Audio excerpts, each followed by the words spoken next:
Good morning, students. So, today we are here to discuss something very interesting. Today, I have for you all something interesting, that is the story of a paper.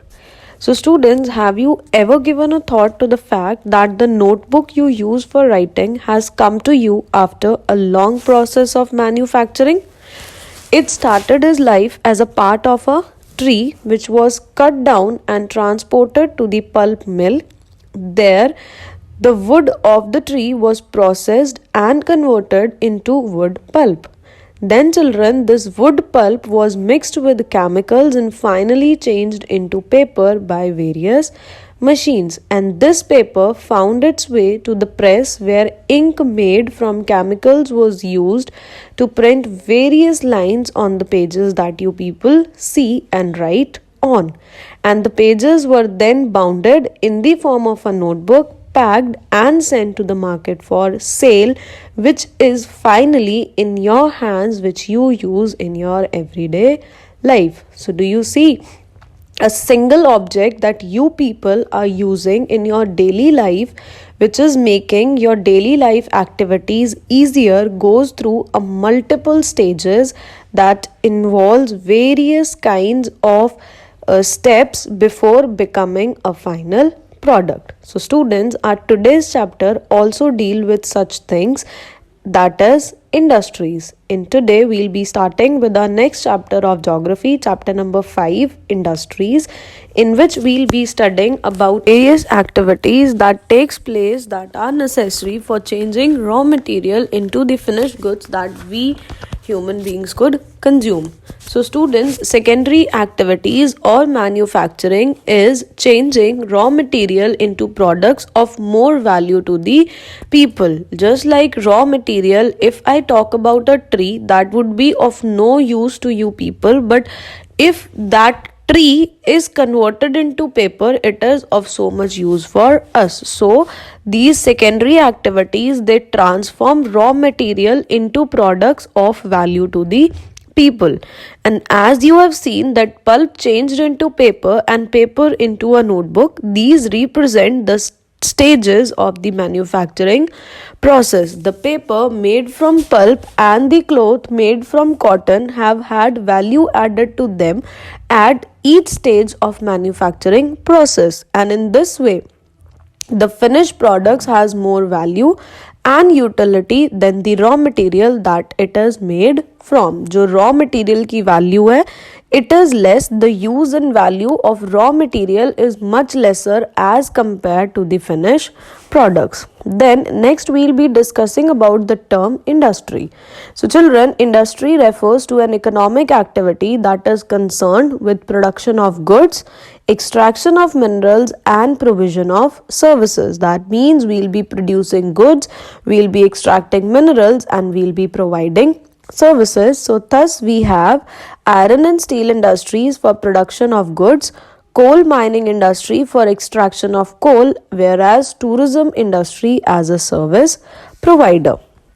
Then children, these industries are classified into various types on different bases. The next in the chapter we'll be classifying industries on the basis of raw material, size and ownership.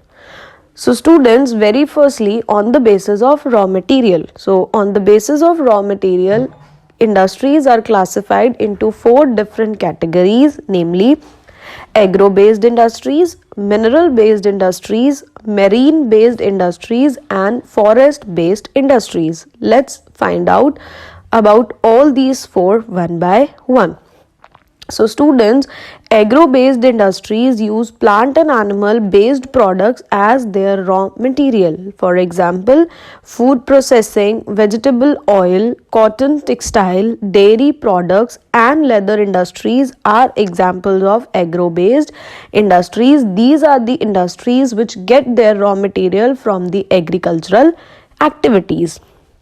Then talking about the mineral based industries, these are the primary industries that use mineral ores as their raw material. The products of these industries feed other industries. In mineral based industries में जो भी products बनते हैं, they are further used in different Industries like iron made from iron ore is a product of mineral based industry, and it is a raw material for various other industries such as machinery, building, and railway coaching. In the same way, the next type is marine based industries. These industries use products from seas, oceans as their raw material, as its name itself says, marine. So, industries processing seafood and manufacturing fish oil are some examples of them. The last industry on the basis of raw material is forest based industries. So name itself tells you these industries, they use the forest produce as their raw material. So industries associated with forest are pulp and paper, furniture, buildings, etc. And the next basis that comes out is the size. So children, the size here refers to the amount of capital employed, number of people employed, and the volume of production. So on the basis of size, industries are classified into two categories: small scale industries and large scale industries. So students, the cottage or household industries are a type of small scale industry where the products are manufactured by hand by the artisans. Basket weaving, pottery, and other handicrafts are examples of cottage industry. Small scale industries, they use lesser amount of capital and technology as compared to the large scale industries that produce large volumes of products. So as their sizes are different, their volumes of production are also different, and since large scale industries, they produce large volumes of goods, they require higher capital, and the technology used is also superior. Silk weaving and food processing industries are small scale industries, whereas automobiles and heavy machinery producing industries come under the large scale industries. Coming to the third basis for the classification of industries, that is ownership. So on the basis of ownership, children, industries are classified into four different types: private sector industries, public sector industries, joint sector industries, and cooperative sector industries. Private sector industries, children, are owned and operated by the individuals or group of individuals. The name itself tells you private, which belong to a particular individual. The public sector industries are owned and operated by the government. Public sector means the one for the public, and these are governed by the government, such as Hindustan Aeronautics Limited and Steel Authority of India Limited. Next, discussing about the joint sector industries, children, these industries are owned and operated by the state and individuals or group of individuals. That means government and individuals, they bind themselves into a contract and they own these industries together. Maruti Udyog Limited is an example of joint sector industry. Talking about cooperative sector industries, children, these are owned and operated by the producers or suppliers of raw material, workers, or both. Anand Milk Union Limited and Sudha Dairy are success stories of cooperative venture. Now, these were about the various types of industries on various bases. Next topic we'll be discussing is factors affecting location of an industry. So before setting up an industry, children, an individual needs to check out so many different things in that particular location. Availability of various factors is to be checked before setting up an industry. So let's see what those various factors are. So factors affecting the location of industry are the availability of raw material, land, water, labor, power, capital, transport, and market. These are the most important features that are to be looked before establishing an industry, because unavailability of any one of these could lead to problems. So industries are situated where some or all of these factors are easily available, and sometimes the government also provides incentives like subsidized power, lower transportation cost, and other infrastructure so that industries may be located in the backward areas. For the development of the backward areas, if somebody is taking an initiative, the government also helps in them, and industrialization often leads to the development and growth of towns and cities. Then, children, this industrial system also consists of these industrial activities. They also consist of a system in which we people are supposed to put some inputs, some processes goes through, and we get an output. So, the industrial system consists of inputs, processes, and outputs.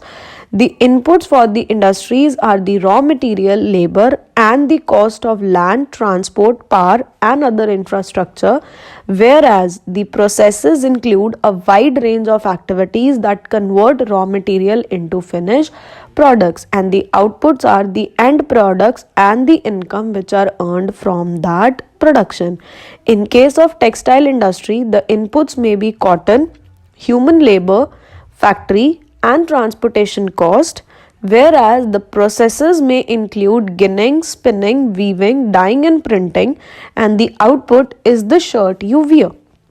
Then children, in the world, ऐसा नहीं है कि हम कहीं पे भी industry setup कर सकते हैं. There are some special industrial regions where industries are set up across the world and in India. Let's find out what are the various industrial regions. So, industrial regions emerge when a number of industries locate close to each other and share the benefits of their closeness. Major industrial regions of the world are Eastern North America, Western and Central Europe, Eastern Europe and Eastern Asia. Major industrial areas tend to be located in the temperate areas near seaports and especially near the coal fields. If we discuss about India, children, India has several industrial regions like Mumbai, Pune cluster, Bangalore, Tamil Nadu region, Hooghly River, Ahmedabad, Baroda region, Chota Nagpur industrial belt, Vishakhapatnam, Guntur belt, Gurgaon, Delhi, Meerut region, and the Kollam, Thiruvananthapuram industrial cluster. These are few of the ideal locations for setting up an industries.